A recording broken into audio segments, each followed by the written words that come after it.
नमस्कार दोस्तों, आप सभी का हमारे डायनेमिक क्लासेज यूट्यूब चैनल में स्वागत है। प्यारे बच्चों, आज की इस क्लास को हम मोस्ट इम्पॉर्टेंट क्लास कहेंगे क्योंकि हमारा जो आज का टॉपिक है वो बहुत ही इम्पॉर्टेंट है। प्यारे बच्चों, किसी भी परीक्षा में अगर हिस्ट्री से क्वेश्चन आता है तो ये सभ्यता जरूर शामिल की जाती है जिसका नाम है सिंधु घाटी सभ्यता। तो हम आज उसी पर चर्चा करने वाले होंगे। तो हमारा आज का टॉपिक है सिंधु घाटी सभ्यता की चित्रकला से। तो हम आज ये इम्पॉर्टेंट टॉपिक चालू करेंगे। तो प्यारे बच्चों, इसको ध्यान से देखना है और इससे हर एग्जाम में एक दो क्वेश्चन पूछना बिल्कुल तय है। तो आप लोग अगर इम्पॉर्टेंट क्वेश्चन देख लेंगे तो निश्चित ही आप पेपर में वो क्वेश्चन करके आएंगे। तो प्यारे बच्चों, देर ना करते हैं, चलते हैं अपने आज के पहले प्रश्न पर। तो हमारा टॉपिक जैसा कि आप ऊपर देख रहे हैं, सिंधु घाटी सभ्यता। तो पहला क्वेश्चन है, सिंध वासियों ने सबसे अधिक किस धातु का प्रयोग किया है?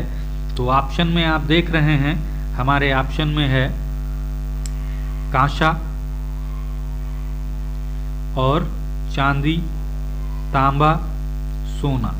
तो सबसे अधिक बात कर रहा है कि सबसे अधिक किस धातु का प्रयोग किया है।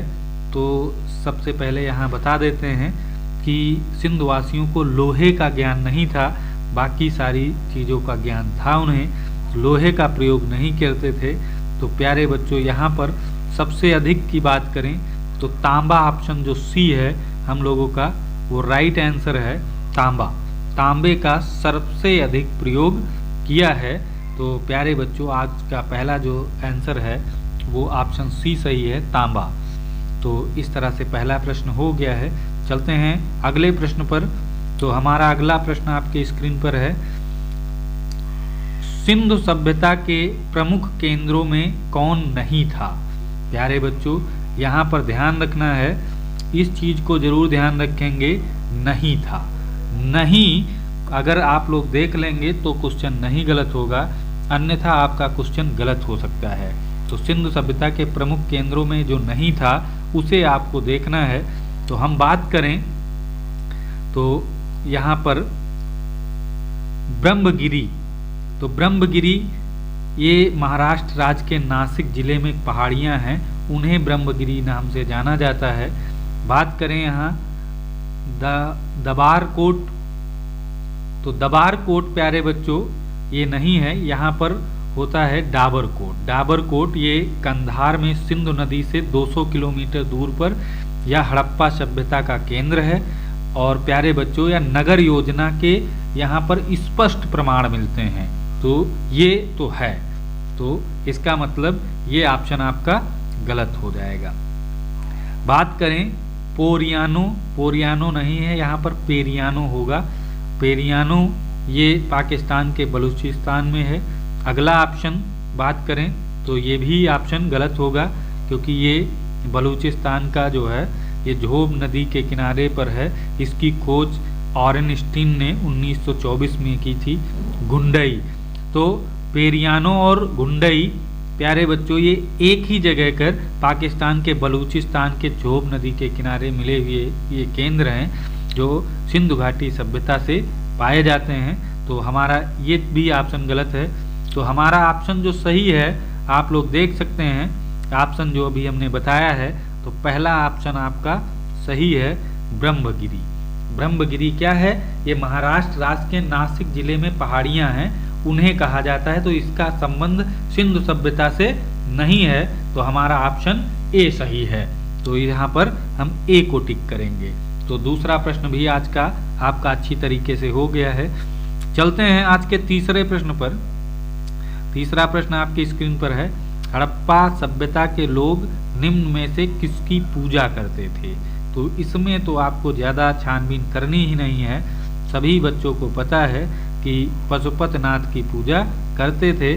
तो प्यारे बच्चों, ऑप्शन सी सही है, विष्णु, गणेश, ब्रह्मा, ये सारे ऑप्शन गलत हैं। तो हमारा जो सही ऑप्शन है सी, पशुपति की पूजा करते थे हड़प्पा सभ्यता के लोग। तो तीसरा प्रश्न भी आपका हो गया है। चलते हैं चौथे प्रश्न पर। तो चौथा प्रश्न आपकी स्क्रीन पर है, सिंधु सभ्यता की लिपि की जानकारी खुदाई से प्राप्त किन वस्तुओं से ज्ञात होती है? तो यहाँ ऑप्शन देखते हैं। ऑप्शन में देखते हैं, पहला ऑप्शन आपका है आभूषणों से, मोहरों से, मूर्तियों से, टीलों से। तो प्यारे बच्चों, जो लिपि की जानकारी प्राप्त होती है लिखावट की, तो प्यारे बच्चों आभूषणों पर तो लिखा ही नहीं होता है, मूर्तियों पर भी नहीं लिखा होता है, और टीलों पे भी सिंधु घाटी सभ्यता से लिपि की जानकारी नहीं प्राप्त होती है। तो हमारा ऑप्शन सही है मोहरों से। मोहरों पर कुछ अंकित किया होता था, लिपि की लिखी हुई होती है। तो प्यारे बच्चों, सिंधु सभ्यता की लिपि की जानकारी खुदाई से जो प्राप्त वहाँ की वस्तुएं हैं, उनमें मोहरें जो हैं वहाँ से होती है, और मोहरें अधिकतर वहाँ पर टेराकोटा या मिट्टी की कह सकते हो प्राप्त होती हैं। तो ये चीज़ें आप लोग ध्यान रखेंगे।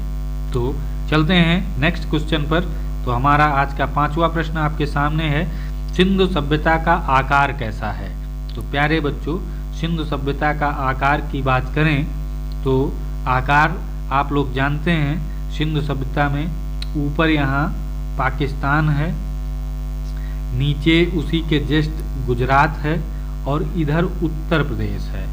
तो अगर इन तीनों को हम मिला दें प्यारे बच्चों, तो ये हमारा कैसा आकार बन जाता है? त्रिभुजाकार। ऊपर ये पाकिस्तान हो गया, नीचे ये गुजरात में मिला है, लोथल ओथल मिला है, आप लोग जानते हैं, और इधर ये उत्तर प्रदेश के कुछ क्षेत्र में पाया गया है। तो इस तरह से तीनों को मिलाएंगे तो त्रिभुजाकार आकृति हो जाएगी। तो हमारा त्रिभुजाकार ऑप्शन सही होगा। कौन सा? D option. तो हमारा डी ऑप्शन सही है, बाकी सारे ऑप्शन गलत हैं। तो प्यारे बच्चों, इस तरह से 5वां प्रश्न भी आप लोग आसानी से कर सकते हैं। त्रिभुजाकार आकृति में हमारे जो है हड़प्पा सभ्यता का आकार है। चलते हैं नेक्स्ट क्वेश्चन पर। तो हमारा अगला क्वेश्चन जो है आपके स्क्रीन पर देख सकते हैं, मोहनजोदड़ो के स्नानागार के पूर्व में स्थित स्तूप का निर्माण किस काल में किया गया? तो ऑप्शन में है मौर्य काल, शुंग काल, कुषाण काल, सातवाहन काल। तो हमारा जो ऑप्शन सही है वो प्यारे बच्चों कुषाण काल है।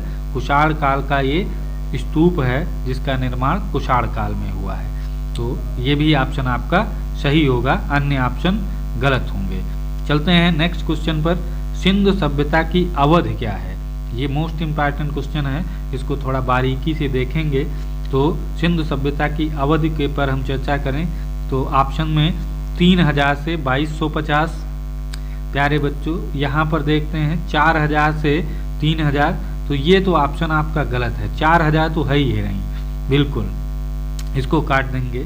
बाकी बात करें 4000 से 36, इसमें भी 4000 आ गया तो इसको भी काट देते हैं क्योंकि ये ऑप्शन नहीं हो सकता है। नेक्स्ट चलते हैं 2875 से 1000, इसमें बहुत लंबा टाइम है, ये भी ऑप्शन आपका गलत है।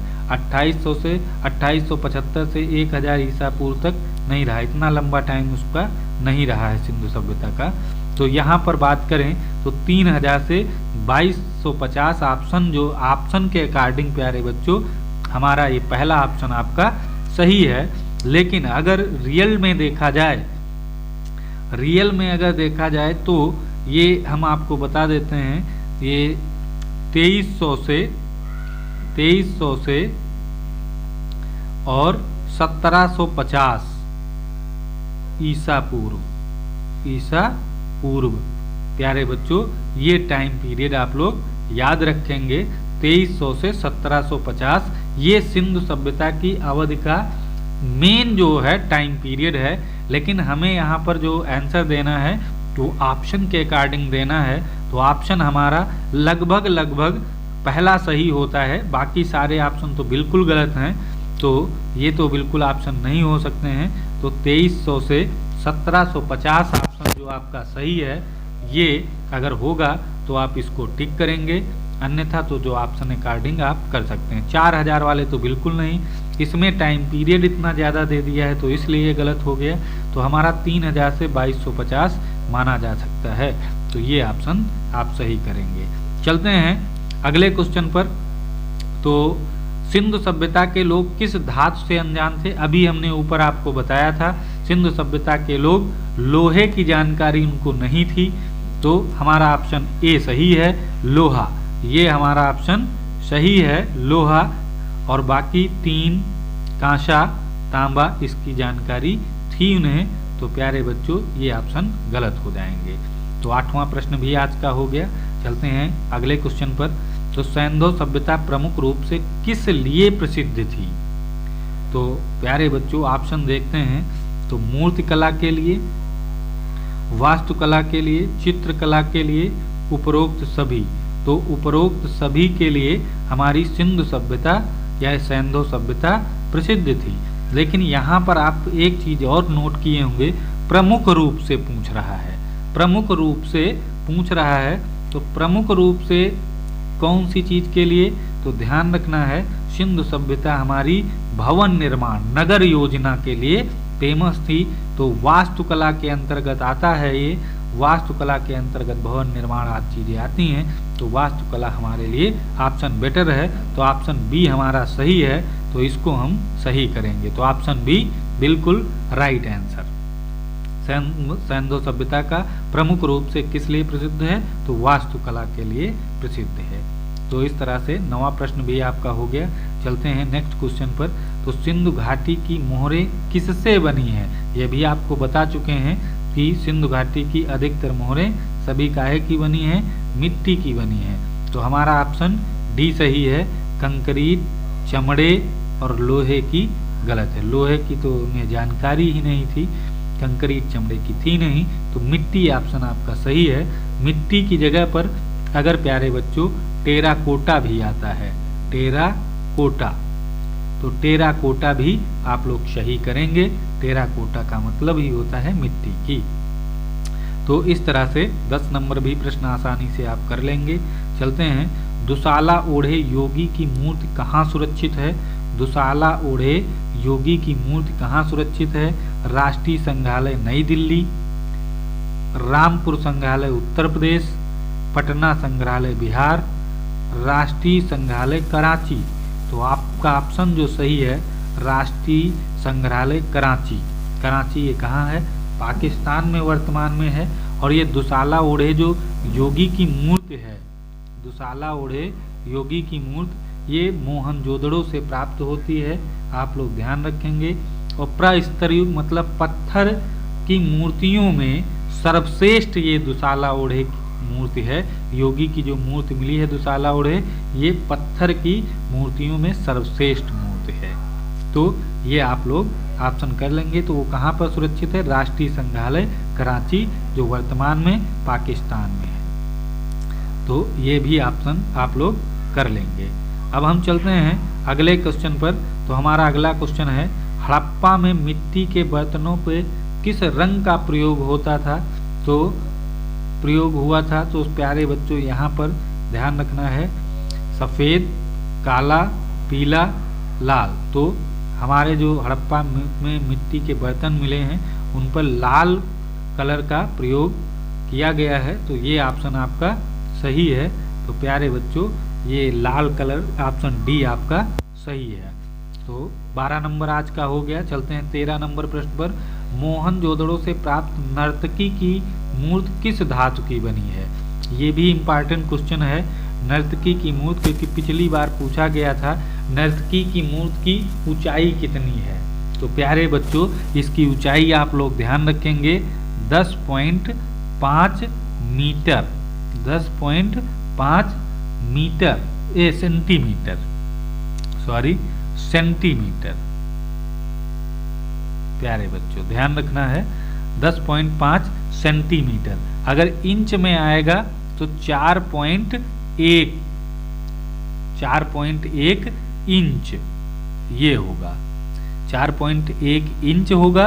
और अगर सेंटीमीटर में होगा तो 10.5 सेंटीमीटर। ये नर्तकी की मूर्ति है जो प्यारे बच्चों काहे की बनी है, इसमें पूछ रहा है किस धातु की बनी है। तो प्यारे बच्चों कांसे की बनी हुई थी। तो ये भी आप लोग ध्यान रखेंगे, वो किस चीज की बनी थी? तो कांसे की बनी थी। तो ऑप्शन आपका बी सही है, ये बी सही है, इसको आप टिक कर लेंगे। बाकी सारे ऑप्शन आपके गलत हैं। तो ये चीज़ आप लोग ध्यान रखेंगे। हमने उसकी ऊंचाई भी बताई दी है और बात करें तो प्रथम कांस्य प्रतिमा भी है, कांसे की प्रथम प्रतिमा इसे कहा गया है, नर्तकी की मूर्ति। तो ये आप लोग ध्यान रखेंगे।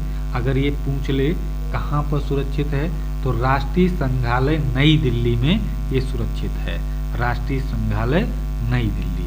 तो ऑप्शन आपका बी सही है इसमें, कांसे की। तो चलते हैं अगले नेक्स्ट क्वेश्चन पर, जो बहुत ही अच्छा क्वेश्चन है। सैंधव सभ्यता का प्रसिद्ध स्नानागार कहाँ से मिला है? स्नानागार हो या अन्नागार हो, स्नानागार या अन्नागार दोनों कहाँ से मिले हैं? मोहनजोदड़ो से। प्रसिद्ध है, प्रसिद्ध याद रखना है, प्रसिद्ध की बात याद रखना है। बाकी ये स्नानागार और अन्नागार अन्य जगहों से भी मिले हैं, लेकिन प्रसिद्ध की अगर बात करें तो वो प्यारे बच्चों मोहनजोदड़ो से प्राप्त होते हैं। तो ऑप्शन आपका यहाँ पर डी सही होगा, अन्य ऑप्शन आपके गलत हैं। चहूदड़ो, हड़प्पा, तक्षशिला ये गलत हैं। प्रसिद्ध स्नानागार आपको कहाँ से मिलता है? मोहनजोदड़ो से मिलता है। अगर इसकी माप की बात करें तो ये 11.88 लंबा है, 11.88 मीटर लंबा है, लंबा ध्यान रखना है। 11.88 मीटर लंबा है और 7.01 मीटर ये चौड़ा है, ध्यान रखना है। और ऊंचाई की भी अगर बात कर लें तो ऊंचाई इसकी ऊंचाई की अगर बात करें तो 2.43 मीटर इसकी ऊंचाई है। तो ये भी ध्यान रखेंगे, 2.43 मीटर इसकी ऊंचाई है स्नानागार की। और अगर अन्नागार की पूछे तो वो भी विशाल अन्नागार कहाँ से प्राप्त होता है? तो वो भी मोहनजोदड़ो से प्राप्त होता है, जिसकी लंबाई 45.71 है और 15.23 मीटर चौड़ा उसका चौड़ान है। तो ध्यान रखना है, ये बात हो रही है किसकी? विशाल अन्नागार की। लेकिन यहाँ पर हमारा ऑप्शन क्या है? स्नानागार के बारे में पूछ रहा है तो मोहनजोदड़ो आपका राइट आंसर होगा। तो इस तरह से 14 नंबर प्रश्न भी देखे। अब चलते हैं 15 नंबर प्रश्न पर। सिंधु सभ्यता की सबसे प्रमुख विशेषता क्या थी? सबसे प्रमुख विशेषता क्या थी? तो इस पर चर्चा करते हैं। अर्थव्यवस्था, धार्मिक जीवन, नगर योजना, सामाजिक जीवन। अभी हमने आपको बताया था हमारी सिंधु सभ्यता नगर योजना या वास्तुकला के लिए प्रसिद्ध है। तो ऑप्शन सी आपका बिल्कुल सही होगा, इस पे कोई टिप्पणी करने की आवश्यकता नहीं है। चलते हैं 16 नंबर प्रश्न पर। तो 16वां नंबर प्रश्न, सर्वप्रथम उत्खनन कार्य किस स्थान पर हुआ है? तो हड़प्पा, सिंधु सभ्यता, सिंधु, मोहनजोदड़ो, चहूदड़ो। तो प्यारे बच्चों आप लोग जानते हैं कि सिंधु सभ्यता का नाम हड़प्पा सभ्यता भी कहा जाता है। तो वो किस लिए कहा जाता है? क्योंकि सर्वप्रथम जो उत्खनन कार्य हुआ था और वो क्षेत्र मिला था तो वो हड़प्पा है। तो प्यारे बच्चों ऑप्शन आपका यहाँ पर ए ही सही होगा, आप लोग ध्यान रखेंगे ए ऑप्शन हड़प्पा ही सही होगा। सर्वप्रथम उत्खनन कार्य किस स्थान पर हुआ था? तो हड़प्पा, इसीलिए सिंधु सभ्यता को हड़प्पा सभ्यता भी कहा जाता है। तो हमारा 16 नंबर भी प्रश्न आसानी से हो जाएगा। प्रथम धातु मूर्ति किस सभ्यता से प्राप्त होती है? प्रथम धातु मूर्ति किस सभ्यता से प्राप्त होती है? तो यहाँ पर ध्यान रखेंगे, यहाँ पर हमारी सबसे प्राचीन सभ्यता का अगर पूछा जाएगा तो मेसोपोटामिया, विश्व की सबसे प्राचीन सभ्यता मेसोपोटामिया की सभ्यता है। तो यहाँ पर प्रथम धातु मूर्ति किस सभ्यता से प्राप्त होती है? तो ये हमारा सिंधु सभ्यता सही होगा, ऑप्शन बी। बाकी मिस्र की, मौर्य सभ्यता, गुप्त काल, ये ऑप्शन गलत हो जाएंगे क्योंकि इनसे पहले की सिंधु सभ्यता है। तो ऑप्शन हमारा बी सही है। चलते हैं 18 नंबर प्रश्न पर। पुरातात्विक स्थल लोथल कहाँ है? अभी हमने बताया था कि ऊपर पाकिस्तान है और यहाँ ये सब मिले हैं हड़प्पा और मोहनजोदड़ो। और बात करें नीचे यहाँ पर गुजरात में लोथल ओथल मिला है, तो प्यारे बच्चों लोथल कहाँ है? अपना गुजरात में है। तो ऑप्शन हमारा जो सही है वो सी ऑप्शन है, गुजरात। बाकी पंजाब में नहीं है, पंजाब का रोपड़ है, उत्तर प्रदेश का दाइमाबाद है, हरियाणा का और ये जो बनावली हैं ये हैं। तो ये आप लोग याद कर सकते हैं। हरियाणा का बनावली आप लोग याद कर सकते हैं और राखी गढ़ी ये दो हैं। तो इस तरह से हमारा जो लोथल है वो कहाँ है? गुजरात में। तो ऑप्शन सी सही है। चलते हैं नेक्स्ट क्वेश्चन पर। सैंधव सभ्यता से प्राप्त पूर्ण परिपक्व प्रमाणित कितने स्थलों को नगरों की संज्ञा दी जाती है? तो नगरों की संज्ञा की अगर हम बात करें प्यारे बच्चों, तो यहाँ पर ऑप्शन में 6 दिखाई दे रहा है आपको। तो ये 6 आपका सही आंसर है। तो हम बात करते हैं 6 पर, और बाकी सारे ऑप्शन गलत होते हैं। तो ये सही है, ये 8, 4 और 2 गलत है, 6 ऑप्शन सही है। अब हम बात कर लेते हैं वो कौन कौन से स्थान हैं। तो पहला स्थान तो आप हड़प्पा जानते ही हैं, दूसरा मोहनजोदड़ो हो गया, तीसरा लोथल हो गया, चौथा चहूदड़ो है, और पांचवा कालीबंगा है, और छठा बनावली है। तो ये इस तरह से 6 आपको सैंधव सभ्यता से जो पूर्ण परिपक्व प्रमाणिक कितने स्थलों को नगरों की संज्ञा दी गई है, तो वो 6 हैं। चलते हैं अगले क्वेश्चन पर। तो हमारा आज का अगला क्वेश्चन है, हड़प्पा का संबंध किससे है? हड़प्पा का संबंध किससे है? तो मिस्र से नहीं है, ईरान से नहीं है, ग्रीक से नहीं है, इंडस वैली से सही है। इंडस वैली से हमारी हड़प्पा सभ्यता का संबंध है प्यारे बच्चों। इंडियन जो है ये हमारी सभ्यता है, तो इसलिए इंडस वैली आप लोग याद रखेंगे। तो प्यारे बच्चों आज के 20 महत्वपूर्ण प्रश्नों पर हमने चर्चा की, जो हमारे इम्पॉर्टेंट क्वेश्चन थे आपके सामने देखा कि बच्चे बड़ी अच्छी तरीके से आप उसको कर पाएंगे। तो हमारे ऑप्शन सही आप लोगों के सामने आपको बताए गए। अब कल फिर मिलेंगे आपको इसी टॉपिक से लेकर मोस्ट इम्पॉर्टेंट क्वेश्चनों से आपको रूबरू कराएंगे। तो आज के वीडियो में इतना ही। जय हिंद, जय भारत।